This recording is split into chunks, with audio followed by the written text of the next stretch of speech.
Fala galera, beleza? Emerson BR aqui trazendo para vocês mais um vídeo e mais um episódio da série Emerson BR monta o seu PC. Há um pouco mais de um ano atrás eu estava nesse mesmo lugar aqui para montar essa belezinha, por isso que ela está aqui em cima já montada. É o PC do Rodrigo. Manda um oi pra galera aí, Rodrigo. Fala aí, galera. E dessa vez, galera, eu vim aqui com a missão de fazer uma limpeza e também acrescentar dois novos itens que o Rodrigo adquiriu, né? E muita gente pergunta, qual é o tempo melhor para fazer a limpeza, como que faz a limpeza, enfim. É mais ou menos essa data de 6 meses a um ano, depende muito do ambiente que você usa a máquina. Tem pessoas que colocam a máquina no chão, geralmente pega muito mais poeira. Tem gabinetes que é mais suscetível a entrar mais poeira dentro, né, do computador, enfim. Então, não sei se dá para vocês perceberem, mas aqui na frente já está bem esbranquiçadinho, porque a grade, né, o filtro de poeira que tem aqui, a poeira fica parada. Então isso aqui vai ser o primeiro detalhe que a gente vai limpar. Aqui dentro o air cooler da AMD também está com a poeira parada ali no dissipador. Por incrível que pareça, ainda mesmo com o filtro entra poeira. Então o filtro ele dá uma minimizada na quantidade de poeira que entra no gabinete, mas não inibe a questão dele entrar dentro do gabinete. Então vamos aproveitar e usar o meu soprador de ar que está ali para tirar todo aquele camada grossa de poeira, né? E os outros detalhezinhos a gente vai usar os pincéis mágicos aí que vocês já devem ter visto em outros episódios, beleza? Então espero que vocês gostem de mais um episódio do Emerson BR monta o seu PC. Vamos lá!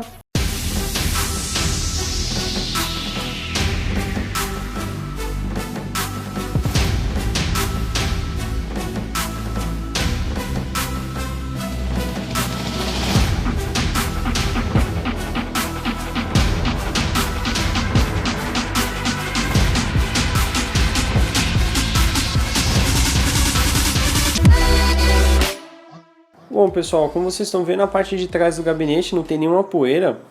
Geralmente quando o gabinete tem fãs na parte frontal, tem muitos fãs, dependendo da posição dele, que a poeira toda é jogada para esse lado aqui.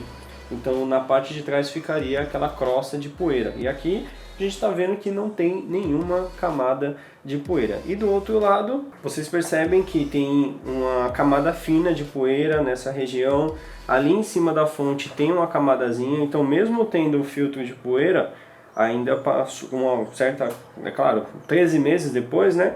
Algumas poeirinhas aí conseguiu ultrapassar. Então aqui na placa de vídeo em cima tem uma camada bem fininha de poeira, com um pincelzinho simples a gente consegue fazer essa limpeza aí, mas claro que eu vou usar aí o soprador de ar para tirar toda aquela parte grossa de poeira e depois fazer o acabamento com um pincelzinho macio aí para ficar perfeito.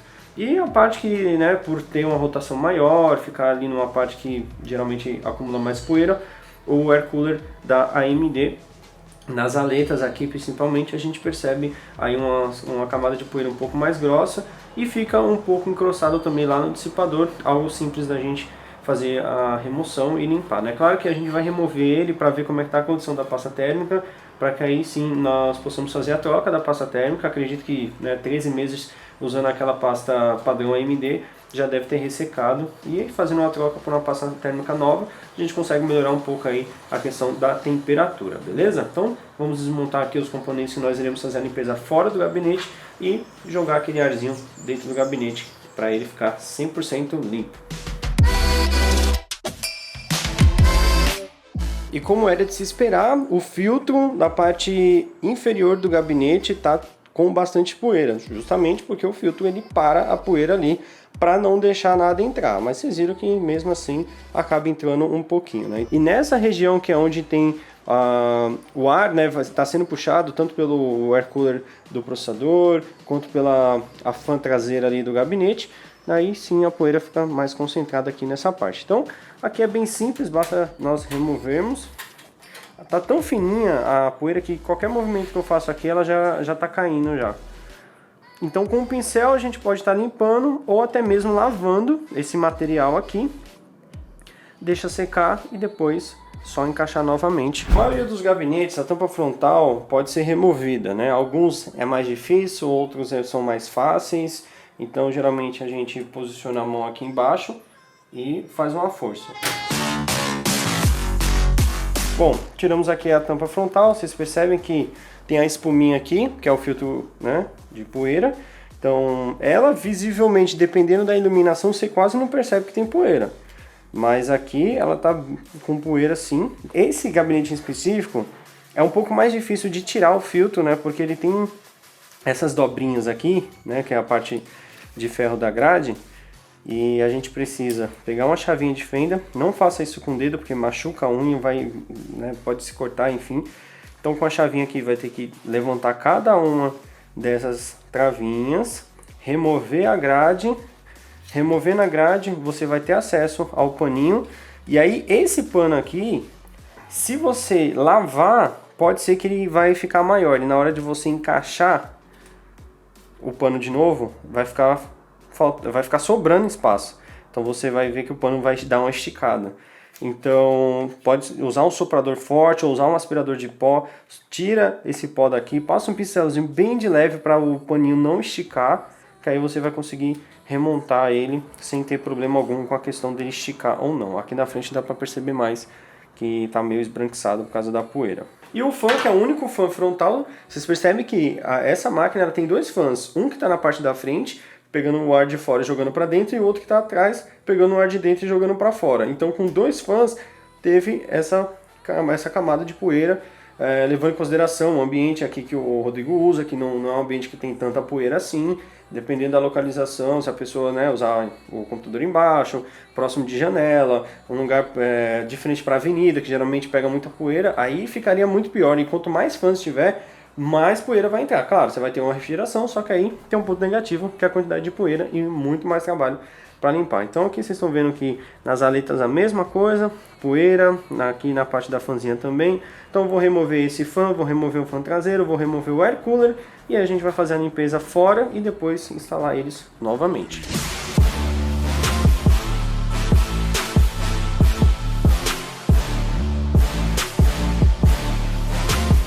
Essa aqui é a parte interna do fã, olha só como é que tá. Fazer a limpeza, né, de aleta por aleta para ficar bem limpinho. Com o soprador ela até tira, tá, mas fica aquela camadazinha fina ainda. E lá onde a gente removeu o fã, nas baias dos HDs, como o fã fica jogando ar para essa região, passou um pouco de poeira, ele vai, né, grudando ali a poeirinha no que tiver na frente, que no caso são as baias.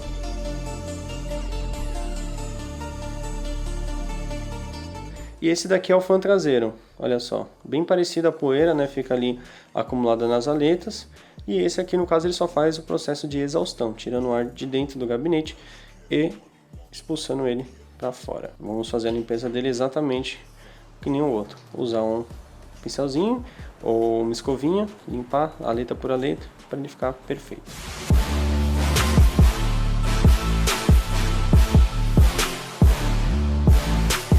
Bom, pessoal, algo muito comum de acontecer com o processador AMD. Vocês viram que eu removi o cooler, né? E olha só, ele está grudado. Nessa condição, em hipótese alguma, pegue por aqui. Porque nessa você vai acabar entortando os pinos do processador e acabando aí tendo uma bela de uma dor de cabeça. Dá para desentortar e tal, mas é bom evitar isso. Então vocês veem que naquela ocasião nós instalamos esse mesmo air cooler com a pasta original, tá? Então com o tempo a pasta ela resseca. Uma dica que você pode fazer: usar o PC bastante tempo, tipo assim, jogar, estressar ele por alguns minutos, o processador esquentar bastante. Aí sim você desliga e na hora de desmontar vai ser mais fácil, porque a pasta ainda vai estar, não vai estar ressecada e não vai estar fria, né? Então vai estar um pouco mais quentinho, então você consegue remover o air cooler sem acontecer isso. Geralmente o que eu faço?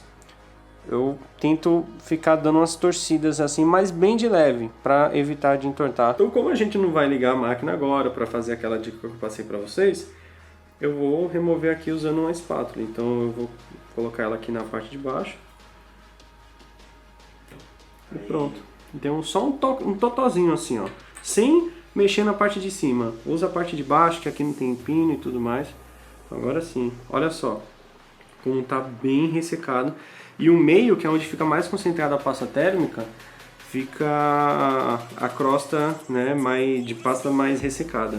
Então as bordas não tá tanto e o meio tá. Por isso que fica preso, que aqui no meio ficou bem grudadão. Então nós vamos limpar todo esse excesso. Também vamos limpar o dissipador e passar a nova pasta térmica.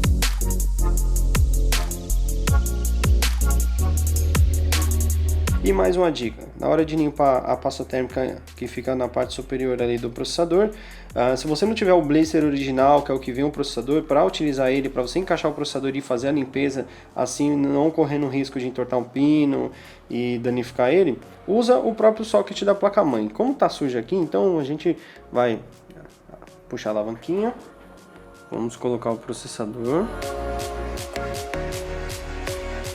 e travar.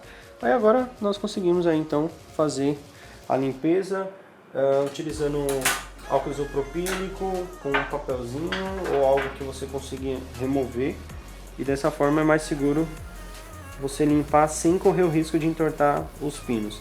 Vai cair um pouco de excesso de pasta dos lados, mas como eu ainda não fiz a limpeza dessas partezinhas da placa-mãe, não tem problema, depois a gente usa aspirador de pó para puxar toda a sujeirinha que tiver caindo aqui nas bordinhas. Como a pasta não é condutiva, essa pasta, né, não é condutiva, existe pasta condutiva, então não tem risco dela cair em cima de alguns componentezinhos ali. Beleza, conseguimos remover. Nesse caso eu não usei álcool isopropílico, deu para remover. Quando está muito dura, uma crosta muito, né, grande assim, que não dá para remover com somente passando um paninho ou um papel, aí você precisa umedecer com álcool isopropílico. Sempre o álcool isopropílico. Vou mostrar para vocês aqui um detalhe. Como ele usa o air cooler, olha só como é que fica a memória. O air cooler puxa poeira, né, e joga para os lados. Então essa aqui é a memória que está mais próxima do air cooler. Ela acaba pegando um pouco mais de poeira do que as demais. Também vamos fazer a limpeza dela.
pessoal, como de costume, né, sempre que eu vou fazer uma manutenção, uma limpeza, eu dou uma revisada em tudo, né, tanto dentro do sistema, nos drivers, softwares, etc, quanto fora. Então fora a gente atualiza o que? A BIOS. Agora é a hora da gente utilizar aí o Data Migration da Samsung para que nós possamos fazer o clone perfeito de todos os arquivos do SSD que o Rodrigo estava utilizando para o novo M.2, ok? Independente da marca do seu HD ou do seu SSD, você consegue utilizar o software Data Migration. Então aqui ele está informando que o disco de origem tem 447,1 GB de capacidade máxima, sendo que desses 447, 366 GB é o espaço que está sendo utilizado. Esse é o SSD SanDisk do Rodrigo, inclusive aparece aqui o modelo. E o segundo, né, aqui seria o disco de destino, que no caso é o nosso Samsung SSD 970 EVO de 1 TB. Aí ele mostra pra gente essa barrinha azul um pouco clara, né, que seria basicamente o quanto de espaço vai estar utilizando dentro de 1 TB. Então, como a barrinha azul está aqui, tem toda essa barra cinza, significa que a gente ainda tem todo esse espaço aqui sobrando para estar utilizando. Aqui é a velocidade de transferência, né? Qual que está sendo a transferência. Eu acredito que esse valor vai ficar um valor até alto, considerando que o M.2 tem uma velocidade de escrita bem alta. E o SSD dele tem cerca de 500 MB de leitura. Mas dependendo da quantidade de arquivos, se o arquivo for muito grande, muito pequeno e tal, essa velocidade ela pode ficar bem baixa. Que é no caso aqui tá começando, então tá ali aumentando gradativamente.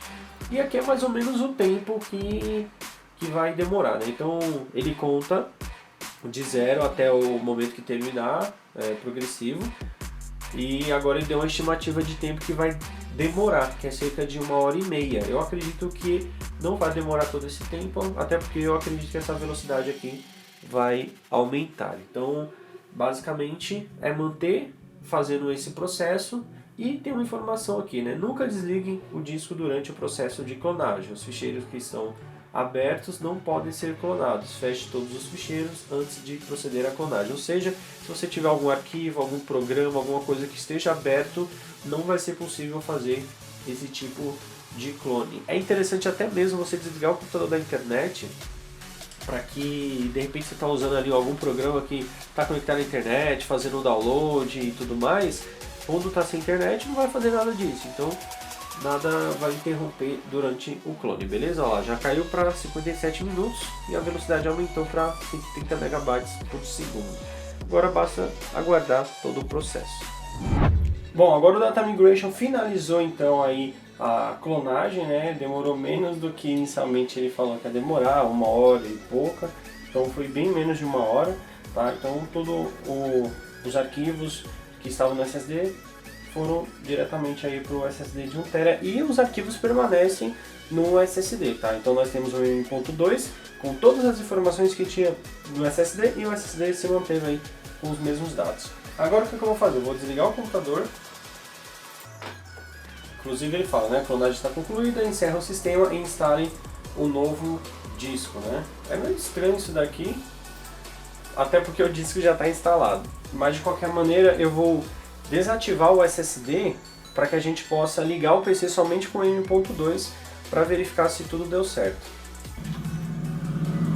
No nosso boot menu já aparece aí, né, Samsung SSD 970 EVO de 1 TB como Windows Boot Manager, já que está em modo UEFI, por isso que aparece o Windows Boot Manager. Então vamos iniciar.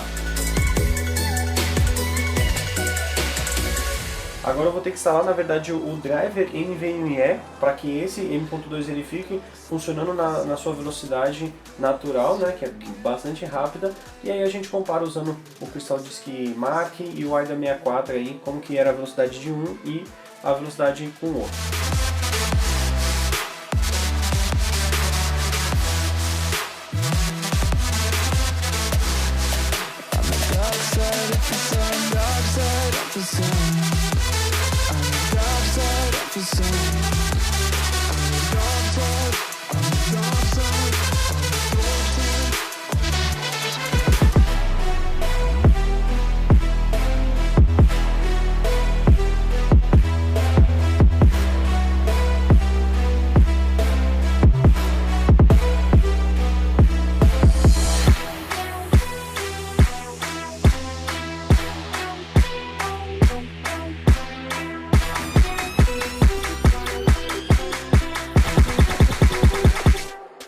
Bom pessoal, então estamos aqui com a câmera de monitoramento de temperatura da FLIR. Então vocês podem ver aí, o Rodrigo está apontando para a máquina. Nesse momento nós estamos só com o Battleground rodando, no caso ali está minimizado o jogo, né? Maximiza aí pra gente, Rodrigo. Então ali vocês estão vendo, acho que está um pouco longe, mas dá para ver, né? Mais ou menos como que tá a situação. Eu como estou conseguindo ver aqui, eu vou narrando para vocês. Então ali basicamente tá dando uma média de 40, agora 35, 36 e variando, num ponto, nesse pontinho do meio, né? Que é num ponto crítico que fica no centro da câmera. Então ali vocês estão vendo que é exatamente na placa de vídeo onde está mais quente. Então onde está mais branco na imagem, eu vou aproximar mais a câmera para vocês, é basicamente onde está bem quente. Não está quente na região da fonte, olha só. Tá bem roxinho ali, ó. Então tá bem frio. Aponta para a fonte lá, Rodrigo. Olha lá, caiu para 29. Agora aponta para a placa de vídeo. Olha lá, 50, 60, essa é a parte do backplate. E vocês veem que a região quente é justamente a parte de cima. Você pega ali da placa-mãe na parte inferior dela até em cima, é onde a área está mais quente. Ali você tem a placa de vídeo gerando calor, você tem o M.2, você tem o VRM da placa-mãe, você tem o próprio processador, né? Que o dissipador ali vocês estão vendo que está bem laranjinha, né? E basicamente é isso. Então vamos começar a rodar aqui o jogo para vocês verem como que esses valores aqui vão ficar bem diferentes, né? Vai ficar bem laranjão. Vou colocar aqui o jogo para rodar. Estão vendo lá o Battleground ali. Então vocês estão vendo aí que o laranja, você vê que o laranja vai subindo. Antes estava mais concentrado no meio, agora ele começa a dispersar um pouco. E aquela região fica bem mais quente do que a região da fonte. Então a fonte fica tranquila ali. Vocês percebem que nela não tem nenhum ponto laranja, nenhum ponto branco, ou seja, tá com a temperatura bem legal. Ó, inclusive olha lá o HD lá, ó. Ele tá com um pontinho meio laranjado lá já. O rosinha já tá começando a ficar laranja. Pra vocês verem que o HD, né, tá com a temperatura até maior do que a própria fonte de alimentação. Olha lá, 35, 36. E a fonte? Tá muito de boa a temperatura da fonte. Muito. Sim. Agora a gente tem a 1080 Ti, com a RX 580 não forçava tanto ela. Agora você tem uma placa de vídeo que consome mais energia, né? Então força um pouquinho mais a utilização dela. Em tese, geraria, ela esquentaria um pouquinho mais também, por isso. Então é isso, galera. Provamos aí que nessas condições aqui não causa prejuízo algum para a fonte de alimentação. Diferente das pessoas que falam, vendo, a gente usa um aparelho que realmente vê o que a gente não enxerga, que é o calor e mostrar aí a temperatura com precisão, beleza?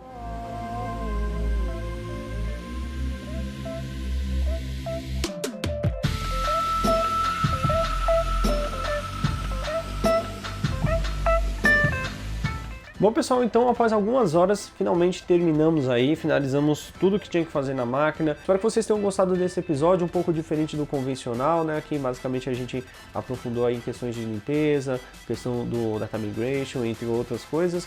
E eu espero que vocês tenham gostado de verdade. Se você gostou demais, deixa aquele like, compartilha esse vídeo com os amigos para que eles possam assistir, ver um pouco do meu trabalho. Se você tiver interesse em fazer uma limpeza junto comigo, né? Entre lá no site, abre um ticket para a gente fazer um orçamento. Se você tiver interesse, vai ser um grande prazer poder estar indo até você fazer aí a manutenção, beleza? Então, um grande abraço a todos e valeu! Até a próxima! E se você não é inscrito, se inscreva no canal para acompanhar os vídeos daqui para frente.